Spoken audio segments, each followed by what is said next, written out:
Assalamualaikum warahmatullahi wabarakatuh. Perkenalkan, kami dari mahasiswa Politeknik UPP Jakarta, Prodi Manajemen Logistik Industri Elektronik.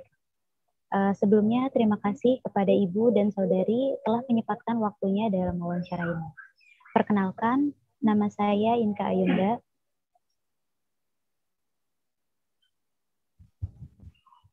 Perkenalkan, nama saya Intan Yanwarahim. Perkenalkan, nama saya Lianin Darwati. Perkenalkan, nama saya Lulu Unaufiani. Dan selanjutnya dipersilahkan untuk narasumber kami memperkenalkan diri. Boleh dimulai dari Ibu, boleh disebutkan namanya dan apa kesibukan Ibu saat ini.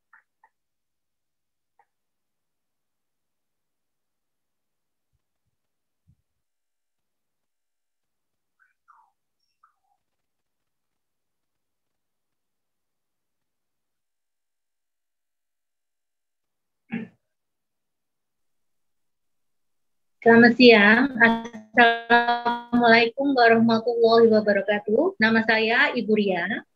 Profesi saya sebagai Ibu karyawati swasta. Terima kasih. Baik, terima kasih Ibu. Bisa dilanjut dengan Saudari, boleh memperkenalkan diri. Assalamualaikum warahmatullahi wabarakatuh. Perkenalkan, nama saya Sisilia, bisa dipanggil Sisil. Saya sebagai mahasiswa. Baik, terima kasih. Selanjutnya kami akan melakukan wawancara kepada Ibu dan Saudari mengenai HAM atau hak asasi manusia. Nah, sebelum kami melakukan wawancara, di sini kami akan menjelaskan sedikit mengenai HAM yang akan disampaikan oleh Liani Endarwati. Di sini kami akan menjelaskan sedikit apa itu HAM. HAM singkatan dari hak asasi manusia, merupakan hak dasar atau hak pokok yang dianugerahkan oleh Tuhan Yang Maha Esa dan merupakan bawaan sejak lahir sehingga orang lain tak memiliki hak untuk melanggarnya. HAM ini bersifat universal, di mana hak asasi manusia ini berlaku bagi semua orang dengan berbagai ras, suku, etnik, agama, dan kedudukan. Hak asasi manusia di Indonesia telah diatur secara tegas pada konstitusi negara yang selanjutnya diatur dalam Undang-Undang Nomor 39 Tahun 1999. Hak asasi manusia dikategorikan menjadi 6. Yang pertama yaitu hak asasi pribadi, seperti hak hidup, hak bebas bergerak, hak bebas menyatakan pendapat, hak bebas aktif dalam suatu organisasi, dan hak bebas untuk memilih, memeluk agama dan kepercayaannya masing-masing, sesuai aturan di negaranya. Yang kedua yaitu hak asasi politik, yang ketiga hak asasi hukum, yang keempat hak asasi ekonomi, yang kelima hak asasi peradilan, di mana seseorang berhak mendapatkan pembelaan hukum dan persamaan perlakuan di hadapan pengadilan. Dan yang terakhir yaitu hak asasi sosial budaya. Sekian penjelasan mengenai HAM yang dapat kami sampaikan. Baik, terima kasih Liani. Selanjutnya kita masuk ke sesi wawancara yang akan dilakukan oleh Intan Yanwarahim dan Lulu Unaufiani. Baik, terima kasih. Izinkan kami memberikan beberapa pertanyaan kepada Ibu dan Saudari. Untuk pertanyaan pertama yaitu, bagaimana penegakan HAM di Indonesia sendiri menurut Saudari atau Ibu? Boleh dari Ibu Ria terlebih dahulu, kemudian dilanjutkan dengan Saudari Sisil. Terima kasih atas waktunya. Saya jawab ya, untuk penegakan hak asasi manusia di Indonesia. Ada hal yang positif dan negatif. Untuk positifnya yaitu pada hak beragama, di mana dapat dibuktikan dari toleran antar agama. Misalkan dari Bapak Jokowi, setiap memulai pidato pasti didahulukan dengan pembukaan dari berbagai agama. Om Swastiastu, salam sejahtera dan assalamualaikum. Untuk negatifnya banyak HAM, banyak negatif. Saya ulangi ya. Untuk negatifnya banyak kasus HAM yang belum terselesaikan. Contohnya pada kasus kerusuhan Mei 1998. Terima kasih. Itu jawabannya.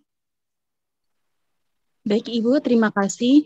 Jadi inti dari jawaban dari Ibu, untuk penegakan HAM di Indonesia sendiri itu ada hal positifnya, ada hal juga negatifnya.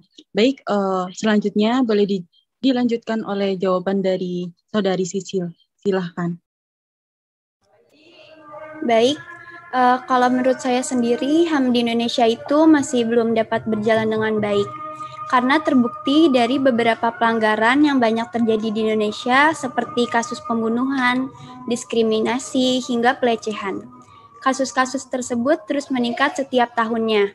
Padahal sudah jelas tertulis dalam Undang-Undang Pasal 28I ayat 1 yang mengatakan bahwa setiap warga negara berhak untuk hidup.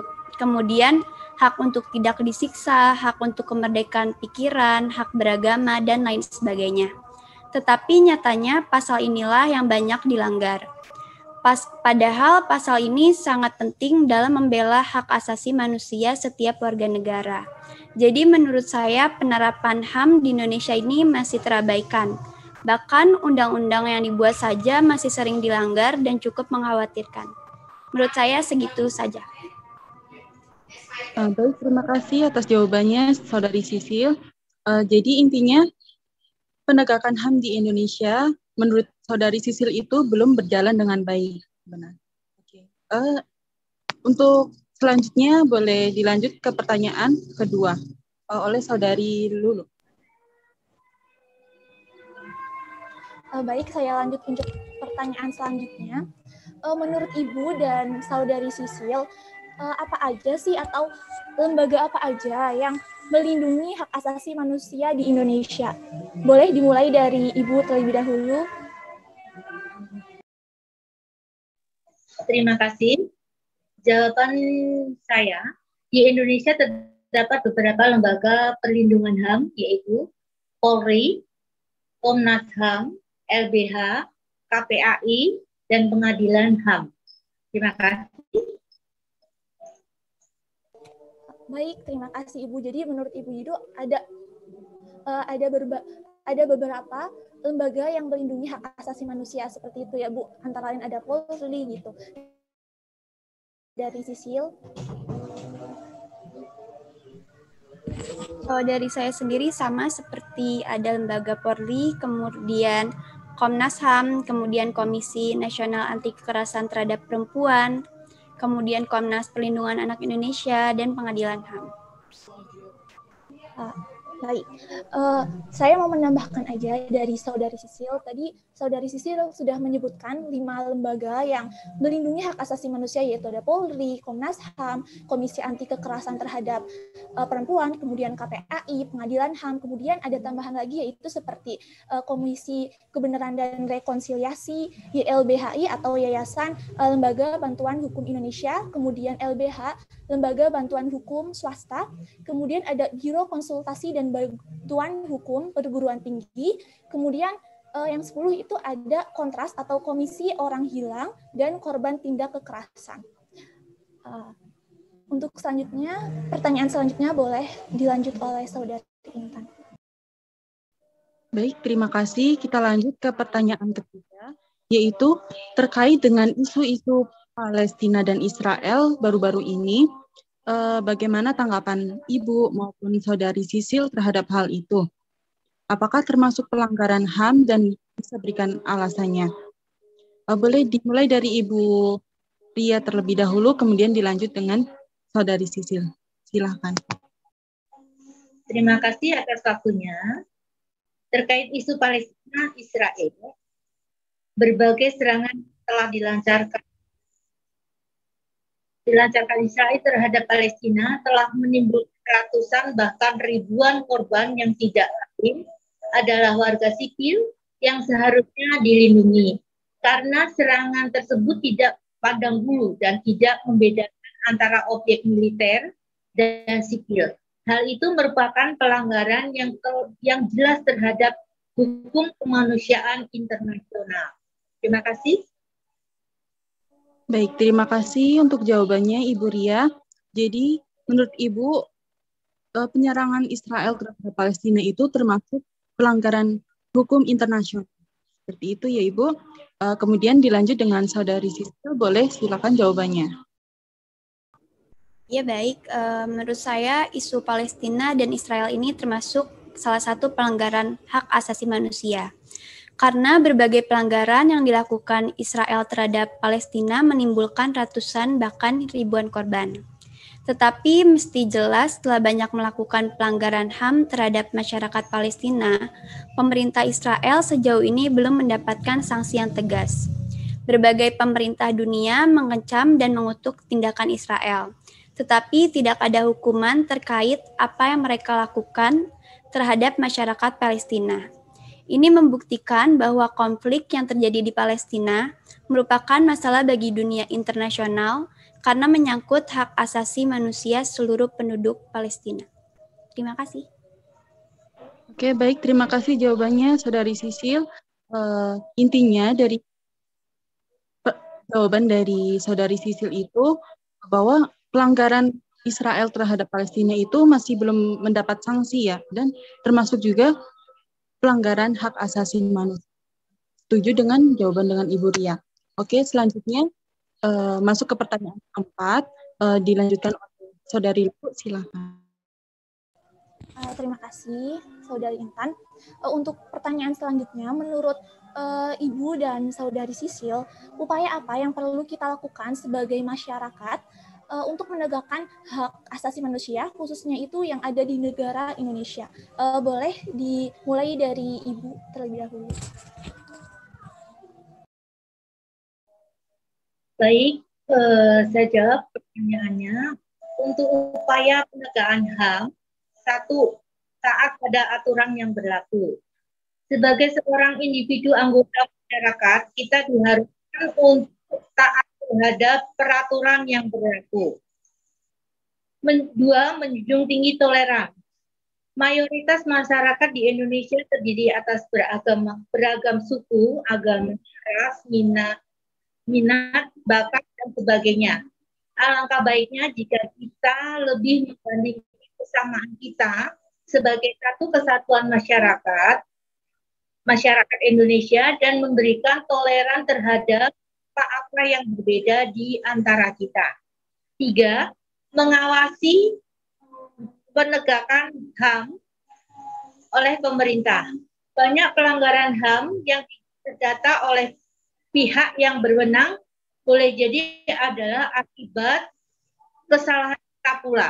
Mungkin kita mengetahui apa adanya pelanggaran HAM, namun si korban memilih diam dan pun ikut diam. Hal semacam ini dapat membuat upaya penegakan HAM menjadi macet, tidak optimal. Oleh karena itu, amatlah baik apabila kita membantu pemerintah dan korban dengan melapor ada kasus pelanggaran HAM.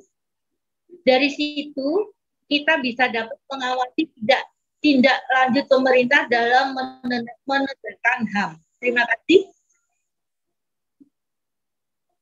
Baik, terima kasih Ibu. Jadi menurut Ibu itu upaya yang bisa kita lakukan sebagai masyarakat itu bisa dilakukan dengan taat terhadap peraturan, toleransi, kemudian mengawasi penegakan oleh pemerintah gitu ya Bu. Nah, kemudian bagaimana menurut Saudari Sisil?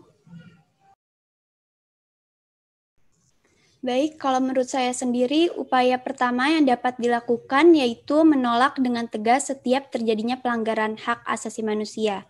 Misalnya, kita temukan pelanggaran HAM dimanapun kita berada, kemudian maka kita harus melaporkannya dengan segera.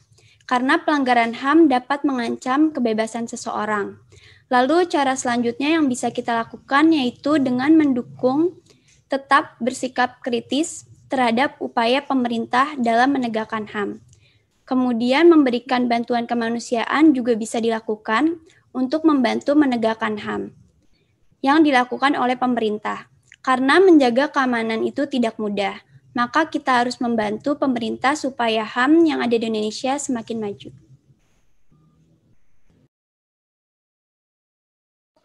Jadi kalau menurut Saudari Sisil itu upaya yang bisa dilakukan itu misalnya dengan mendukung dan bersikap kritis terhadap peraturan HAM yang berlaku atau kejadian-kejadian yang berlaku gitu, kemudian memberikan bantuan atau support terhadap pemerintah. Nah, jadi tadi Ibu juga memberikan jawaban bahwa yang bisa kita lakukan itu bisa melapor kepada pemerintah. Jadi betul banget, kita itu sebagai masyarakat yang bisa kita lakukan, misal ada tetangga atau saudara kita yang mengalami tindakan kekerasan, itu kita sebagai masyarakat itu jangan takut untuk melaporkan hal tersebut kepada lembaga-lembaga terkait seperti tadi yang udah disebutkan. Karena karena kan lembaga terkait itu nggak bisa melihat secara langsung apa yang terjadi. Jadi kita sebagai masyarakat yang melihat langsung harus melaporkan hal tersebut. Jangan takut gitu, supaya HAM-nya juga bisa ditegakkan gitu. Karena penegakan juga akan bisa, penegakan HAM bisa tegak, bisa peraturannya atau bisa ditegakkan itu juga dengan adanya koordinasi antara masyarakat, kemudian lembaga terkait, pemerintah gitu. Terima kasih untuk Ibu dan Saudari Sisil. Boleh dilanjut oleh Saudari Intan. Baik, ini kita masuk ke pertanyaan terakhir, yaitu harapan Ibu maupun Saudari untuk penegakan HAM di Indonesia sendiri.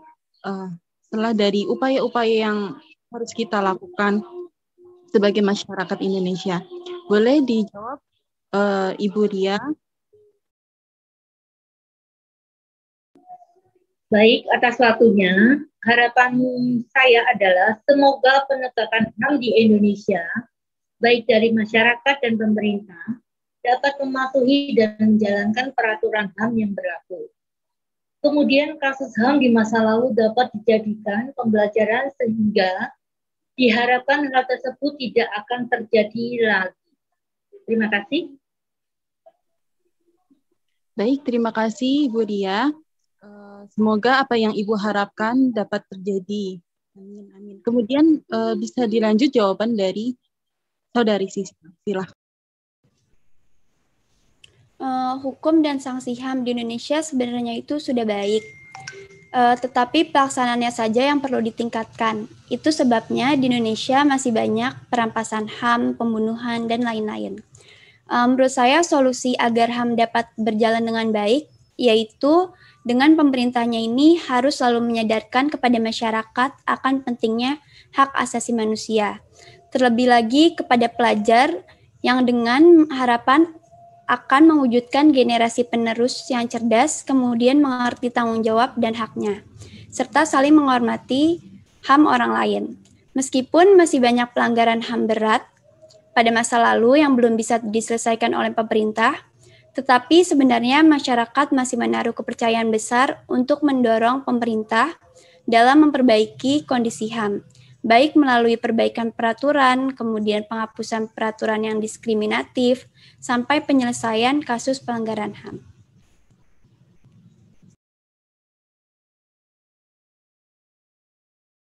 Kan? Sudah cukup dari Saudari? Baik, terima kasih atas solusinya dan harapannya. Semoga pemerintah kita ini dapat membuat peraturan yang dapat ditaati maupun dilaksanakan oleh masyarakat Indonesia. Kemudian untuk selanjutnya kita kembalikan ke Inka.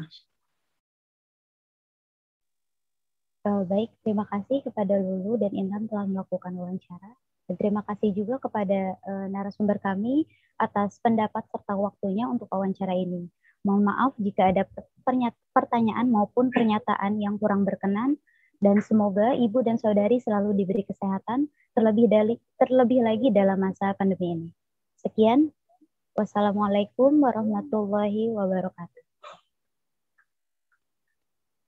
Waalaikumsalam warahmatullahi wabarakatuh. Selamat siang. Terima kasih Ibu. Terima kasih